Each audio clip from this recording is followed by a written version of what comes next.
Hi guys, it's me, Ollie the Car Kid, and today I'll be opening the new T-Racers Fire and Ice series. I'm just about to open my T-Racers and there's lots more that I have to collect.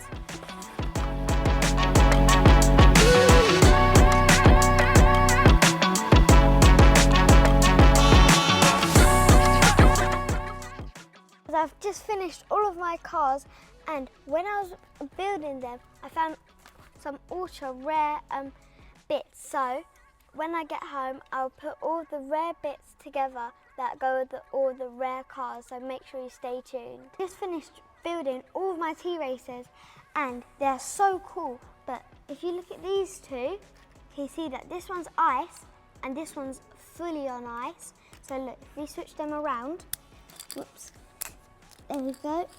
Oh no, it's this one.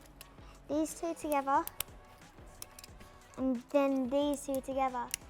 And this is an ultra rare one, so look how cool it is. It's fully ice. If you look at the helmet, it's got some fire and ice, and let's see how fast they are.